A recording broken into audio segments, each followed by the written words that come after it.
Thank you, Deepak, for the kind introduction. Uh, I'll be dealing with SBRT for vertebral metastasis. I think this is the first lecture on site-specific SBRT. So, understanding spinal tumors, most of the spinal tumors are located in the vertebra with or without an epidural or paraspinal soft tissue component. And these epidural components are the most notorious. They are the ones which may cause cord compression or compromise.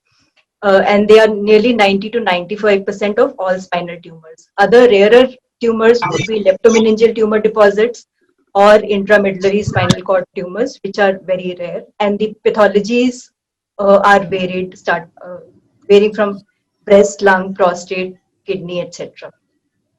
So the management of spinal metastasis is essentially a multidisciplinary team decision, including the neuroradiologists, surgeons, radiation and medical oncologists, and palliative care specialists.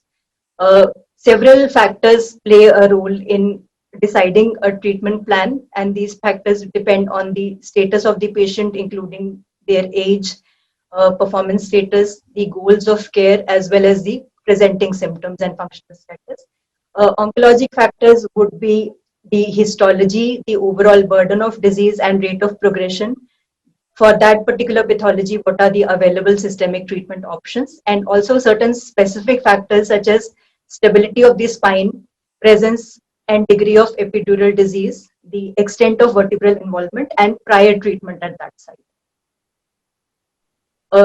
Let us start with a few clinical scenarios just to set the scene for the rest of the presentation.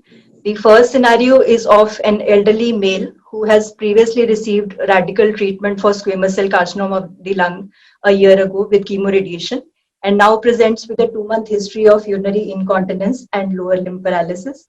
His pain has been controlled on step 2 analgesics. He has a very poor KPS of 30. At the moment, because of the long-standing history of paralysis, he has a fixed paraplegia and lower limb contractures with sensory loss. On investigation, he has diffuse and the CD8 T cells or the and multiple epidural soft tissue components are there with cord compression. So I think all of us would agree that at this situation, this patient would be unfit for a neurosurgical intervention. And at his performance status, the management would essentially be best supportive care. Palliation in the form of radiation may not help improve the neurologic function, but if pain is a major issue, that may be controlled.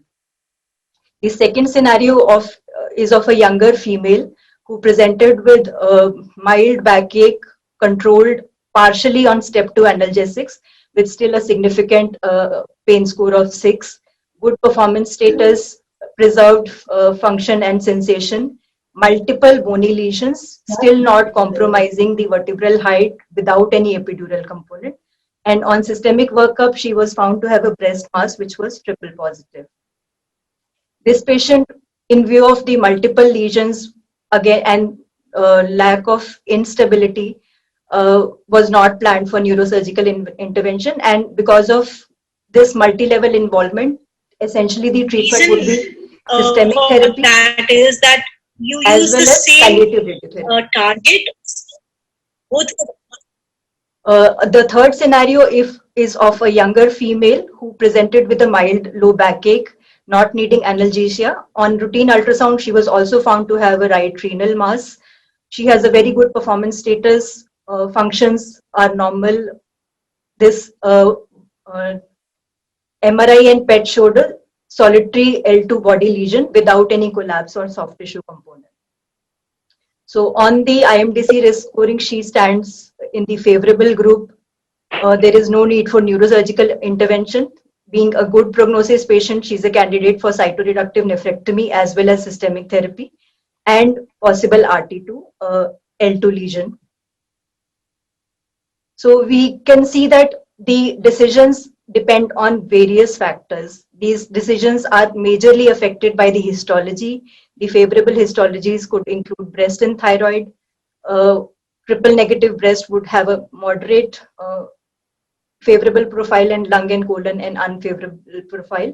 For favorable histologies, performance status as well as presence or absence of visceral metastasis decide the further prognostic group, whereas for moderate or unfavorable histologies, it's basically the performance status that decides, and the survival is very variable. For the category A, the favorable histology with a good PS, no visceral mets, the survival is as high as 2.5 to 3 years with standard treatments, whereas for group D, which is unfavorable histology with poor performance status, it is less than 2 months.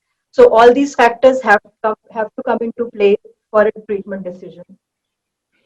Before we decide regarding the treatment, there are a few pointers that we need to know so that we are able to communicate with the neurologists, with the surgeons, and with our own colleagues. So we have to have an objective grading of the neurologic function. This is the Asia classification system, wherein there are 5 categories A to E, where E is normal function, A is complete loss of motor and sensory function, and B to D are partial losses of function. C and D are incomplete motor loss, whereas B is complete motor loss but still sensory preservation. So E is the best and A is the worst score here. And all patients who have scores of A to D should undergo a surgical consultation, especially if there is single level spinal disease with either bony compression or high grade epidural disease. This epidural disease is also classified by a grading system, which is called the Bilski grading system, which was developed at MSKCC. 6 grades again. Grade 0 is when the disease is confined to the vertebral body and far from the epidural site. Grade 1A is when there is impingement over the epidural region, but thecal sac shape is still intact. When the theca is deformed, but the disease component is still far from the spinal cord, it is 1B. When the sac is deformed, spinal cord is abutted but still not compressed, it is 1C. 2 and 3 are both consisting of cord compression. If you are able to see CSF around the cord, then it is grade 2. If you are not able to see CSF, there is complete encircling of the cord, then it becomes grade 3. Here, 3 is the worst and 0 is the best grade that we can have. The third thing is the spinal instability neoplastic score, where you look at 6 factors and then decide whether the spine is stable, potentially unstable or unstable. These components are the location of the lesion. If the lesion is located in a rigid part such as the sacrum, the score is 0. If it is located at a junctional region, the score is 3. Similarly, absence of pain makes a score of 0 and presence of pain consistently makes a score of 3. For the vertebral body, if there is no collapse, then the score is 0. If there is involvement of more than half without collapse, score is 1. If more than 50% collapse is there, the score is 3. So combining all of these scores, if you get a score of 0 to 6, the spine is considered stable. You do not need a surgical stabilization. If the score is more than 13, then it is definitely unstable and surgical consultation for stabilization is mandatory. For potentially unstable, there has to be a dialogue. Some of these may go ahead with local therapy, which is non-surgical as well. So coming back to our clinical scenarios that I discussed earlier, this patient will fall in the Asia A grade, Bilski 3. So both of these are bad. SINS 11, which is in the potentially unstable range. The second case, where there was no loss of function with a good performance status, this patient would fall in the Asia grade E, which is the best, Bilski 1C, which is intermediate, and SINS 12, which is still in the potentially unstable. So a consultation should be taken, although intervention is not suggested here. The third category, this patient has Asia E, which is the best score, Bilski 1A, which is not the best, but next to that, and SINS 5, which is in the stable region. So this patient is in the good prognosis group. She has a relatively painless bone mets, so role of conventional palliative RT is questionable. But since she has oligometastasis, there is a possible role of SBRT here. So treatment decisions in the clinic consist essentially of prognostication, which are decided by the symptoms and signs, patient's performance status, as well as the systemic disease extent. Then the treatment type is decided by the spinal stability, the neurologic compression, as well as the histology. And once for patients, when we have decided in favor of radiation therapy, then the histology and spinal disease extent are what determine whether we can offer conventional or SBRT. So in a patient who has a performance status with a KPS of 40, with a limited systemic disease, a stable spine, a low Bilski score with a radiosensitive histology, and disease extent limited to 3 vertebral levels or lesser, spine radiosurgery can be safely offered. For those who have radio-resistant histologies, if Bilski's grade is lesser, then they can be offered radiosurgery upfront, or they may have to undergo an intermittent step of separation surgery.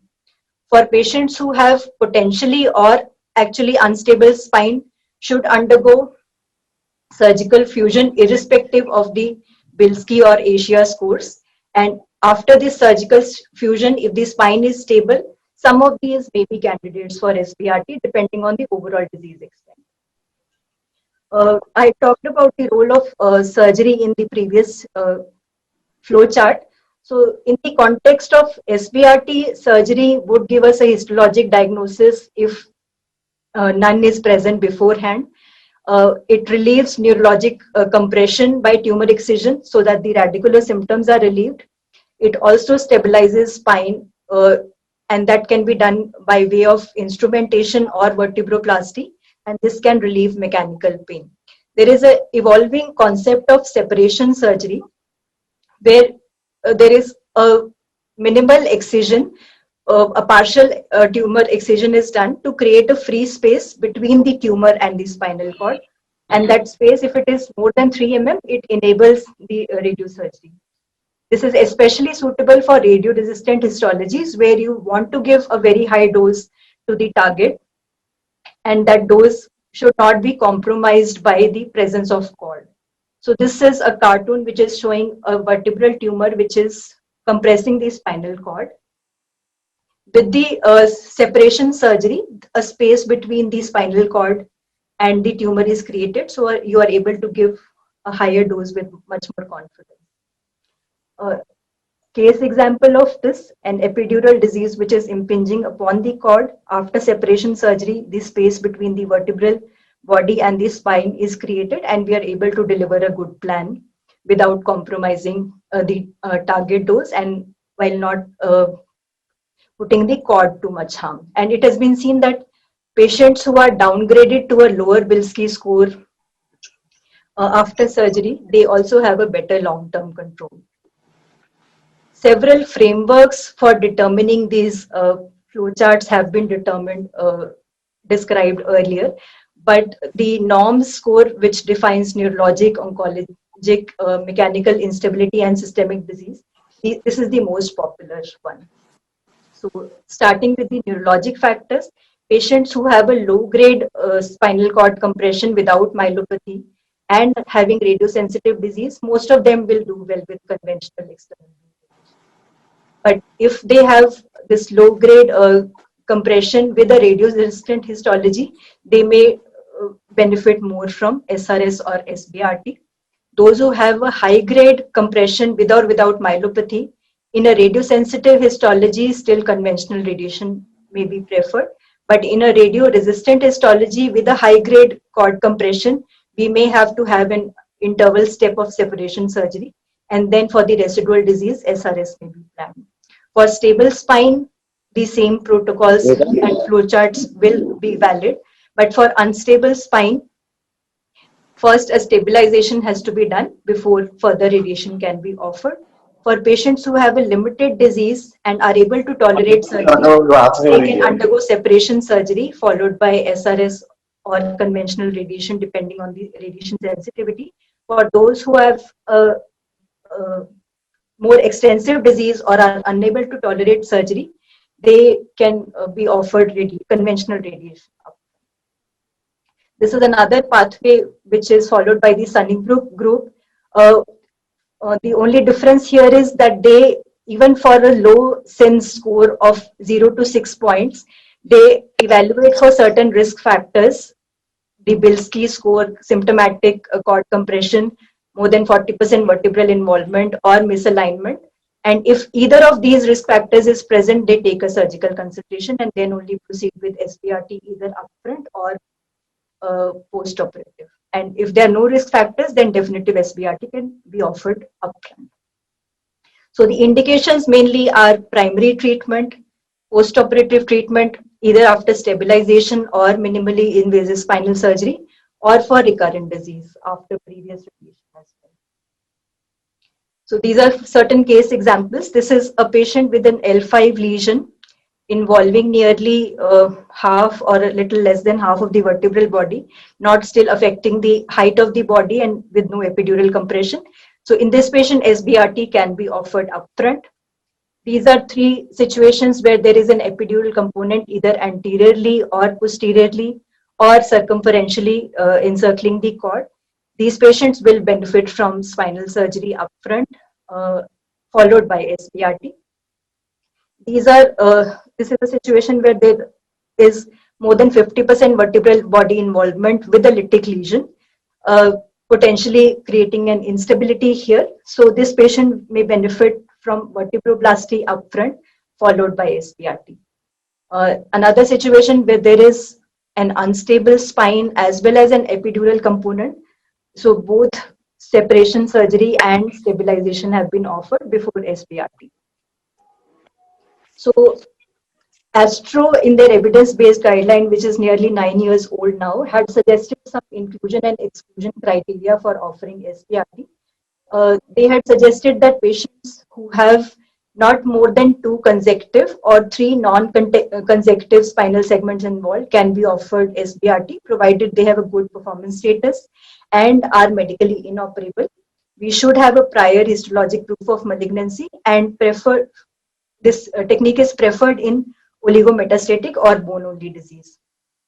And if previous treatment has been delivered, the previous EBRT dose there should be less than 45 gray. And either patient has failed surgery or after surgery also there is gross residual disease.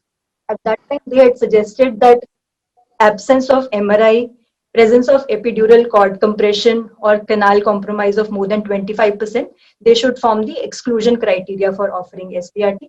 But now we know that we have steps in place where we can circumvent these or take care of these issues before SBRT can be offered. So there are 3 main components of spinal SBRT. The most common is the bony disease, then the epidural disease, which extends into the spinal canal, and occasionally the paraspinal soft tissue. The WBB original classification was devised by surgeons for communicating regarding the vertebral lesions and their management.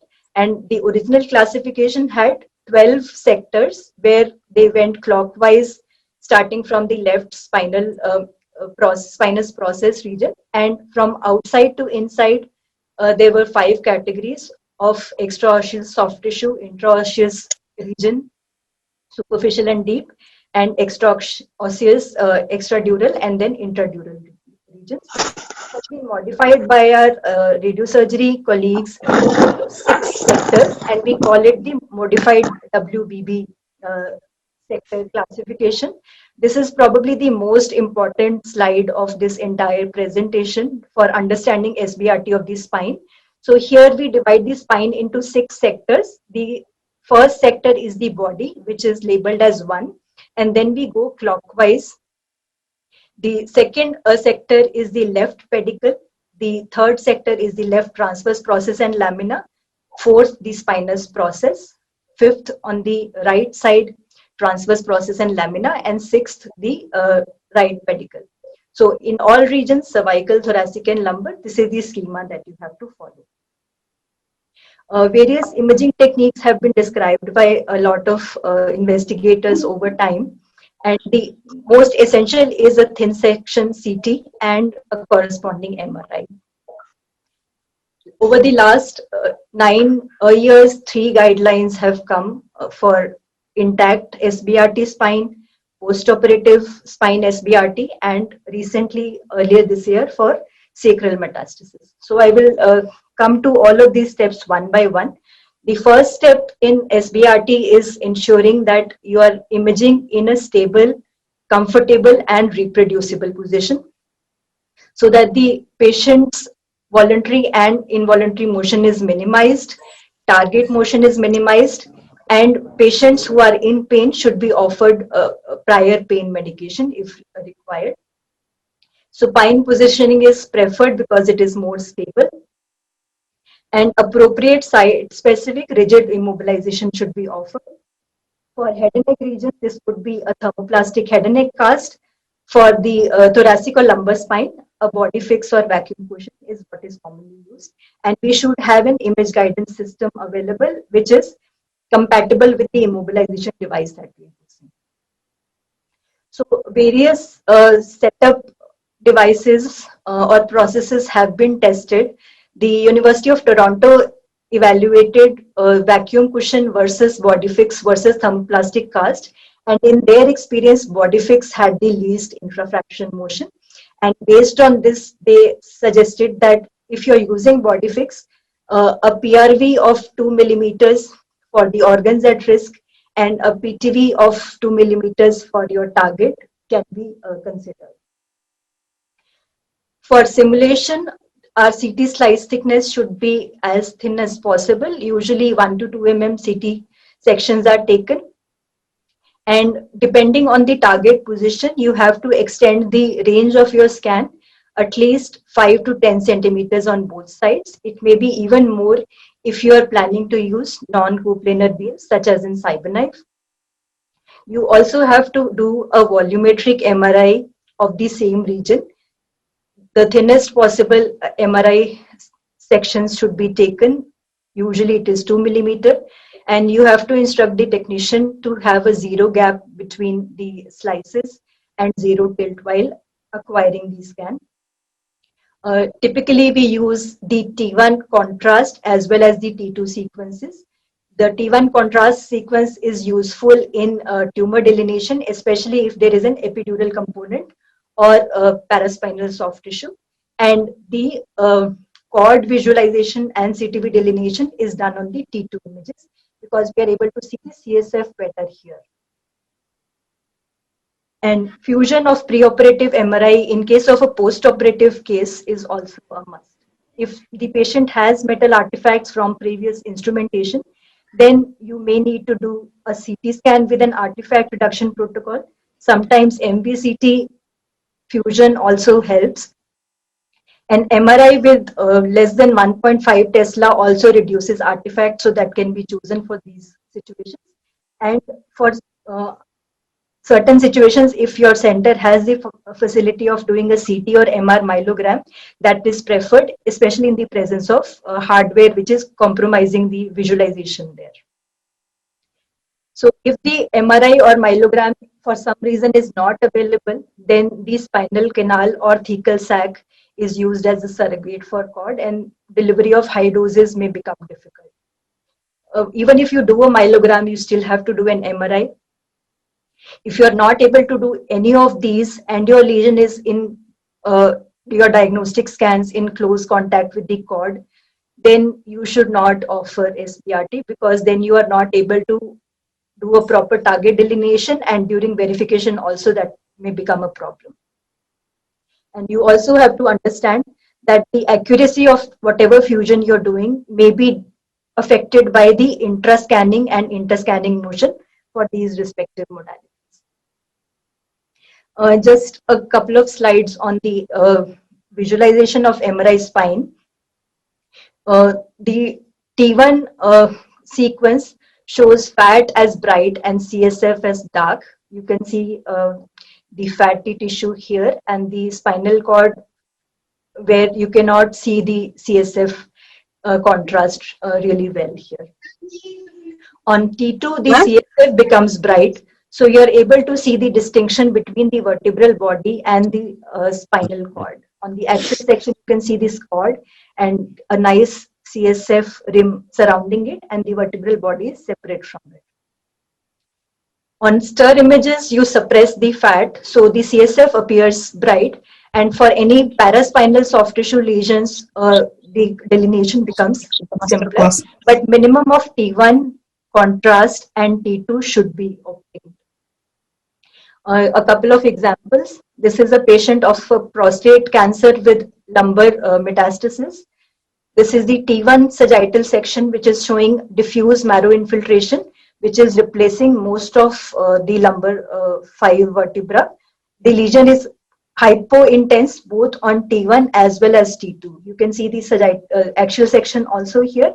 So the hypo-intense part is the lesion here. On stir, the lesion becomes a little hyper-intense. On contrast scan, there is enhancement of the lesion here, but that is still patchy. And you can also identify a epidural soft tissue component towards the anterior and left-hand side. Another patient with RCC with cervical spine mets. These are the sagittal and axial sections. You can see this lesion which is iso-intense on the T1 scan and becomes hyper-intense on the T2 scan. On the axial also you can appreciate this lesion. On T1 contrast scan, there is vivid enhancement, and you can see on the contrast and stir scan here that there is encasement of the right vertebral artery, and there is also some impingement of this lesion towards the subarachnoid space, towards the right side.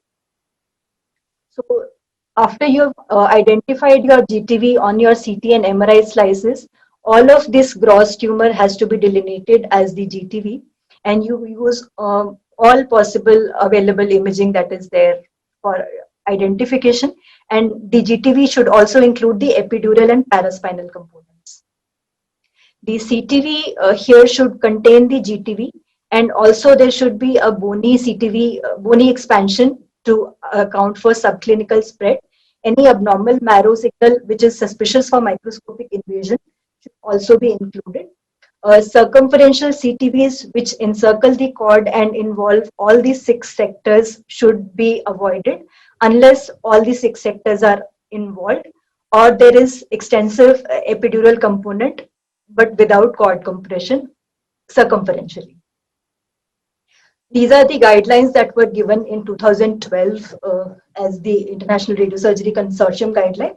So I'll just deal with a few of them, and then I hope that the concept will become clear. It's essentially that you identify the sector where the tumor is present as per these ISRS 6-part division, and you take the 2 adjacent sectors and form the CTV there. So if the GTV is located somewhere in the anterior part of the vertebral body, then only sector 1 is involved. It is not impinging towards the pedicles. So only sector 1 delineation will be your CTV delineation. If the lesion is lateralized, it is tending towards, say, the pedicle here, then you have to include the pedicle also into your CTV. If the lesion is diffusely involving the entire vertebral body, tending towards both pedicles, then you have to include the left and right pedicles, which is sector 2 and 6, and that will form your CTV. Another example where the lesion is involving the left half of vertebral body and the pedicle on this side. So you extend one more sector here, include sector 3. Since it was a lateralized lesion, you end the right side contour to limit to sector 1 only. And this is how we will go on for the rest of the things. Whatever is involved, you take 2 additional sectors on either side unless the lesion is well lateralized in the body. Similarly here, sector 2 is involved, but only at the junction with the transverse process. So you do not need to go and include the body. You just include sector 3. If it is involving the whole of the pedicle, then you have to involve the body as well. So for postoperative SBRT, we had discussed that surgical downgrading can be done as a separation surgery. And if the Bilski score reduces as a result of that surgery, we are able to achieve a better local control. That could be a result of resection of the biologically aggressive component of the disease. We are able to achieve a better dosimetry because the cord has separated from the epidural disease. And we are also more confident when we are trying to deliver higher doses per fraction. The surgical instrumentation that happens, it reduces the chances of vertebral body compression fractures because they stabilize the vertebral column. And SBRT, since the volume of high dose is limited, the chances of hardware failures also are lesser compared to when we are offering conventional radiation to larger volumes. So the immobilization, simulation and registration for postoperative SBRT remains the same. The only thing is that you have to also co-register the preoperative MRI with this because the extent of disease will determine our CTV. So any residual disease which is seen on post-op imaging, including bony component, epidural component or paraspinal component, will form a part of our GTV. The CTV will include obviously the residual tumor with potential microscopic spread regions. Again, based on those 6 sectors, you have to take into account the preoperative extent, not only the postoperative extent. So whatever sectors were involved preoperatively, you have to, just like intact SBRT, you have to include a little extra on either side to determine the CTV. Also take into account the surgical findings, the notes of the surgeon. If there is any doubt, do not hesitate to contact the surgeon and put forth the doubts. And surgical incisions are typically not included. Spinal hardware is typically not included as part of the CTV. And donut-shaped CTV, which is encircling the cord and involving all the sectors, should be used only in limited situations. If there is any paraspinal extension, additional 5 millimeter margin, either radially or craniocaudally, may be added. Again, the 6 sectors here. One is the body, and then you go clockwise. I'll discuss a couple of case scenarios. So you have to take into account, I'll repeat, the bony extent preoperatively as well as the epidural extent preoperatively. The spinal hardware may cause a problem with delineation of the target. So in certain situations, you may have to use a CT or MR myelogram. And you have also to be mindful that there may be some alteration of dose profiles due to electron backscatter or photon attenuation. And we'll need to do a density override when planning as well. So the physicist also has to be involved right from the step of selecting the patient for a postoperative SBRT. On a picture of the CT myelogram, how it helps. This is a patient who had artifacts from surgical instrumentation. This is the post-op MRI where you cannot really make out the tumor from the spine. On a CT myelogram, you can see the contrast which is surrounding the spinal cord. So the interface between the tumor and the CSF can be better defined, and the cord is also more clear. Few case scenarios. These are defined by the radiosurgery consensus group itself. So this patient had surgery, separation surgery prior to taking for SBRT, and in the preoperative scan, the disease was involving circumferentially all 6 sectors. There was bony involvement also of all 6 sectors. Since the patient did not have any neurology compromise, this patient was taken up for SBRT. So here, because both the bony and epidural disease are circumferential, you have no choice but to give a circumferential CTV. The CTV will exclude the spinal cord. So this is the final CTV appearance. This is another case where there was circumferential epidural disease preoperatively, but postoperatively the residual is only anteriorly. Although bony involvement preoperatively was also all 6 sectors. Here also, because preoperatively all 6 sectors were involved, our CTV remains same as the previous case. Third situation, there was circumferential epidural disease preoperatively, but all the epidural disease was resected, so there was no residual. Here also, like the previous 2 cases, your CTV will include all these 6 sectors. Another case where there was partial epidural component in the anterior and left lateral aspect, and there was some residual left postoperatively as well in the same regions, and bony involvement was of sectors 1 and 2. So here, because it is a lateralized lesion towards the left side, your CTV, if you look at the bony sections, the CTV will include sectors 1, 2, and 3. And the epidural disease is also confined to these. So we will limit our CTV to sectors 1 to 3 only. Another case where the disease is again located in the left lateral and anterior epidural disease component is also there with a paraspinal extension, and there is some residual component with preoperative involvement of same 1 and 2 bony sectors.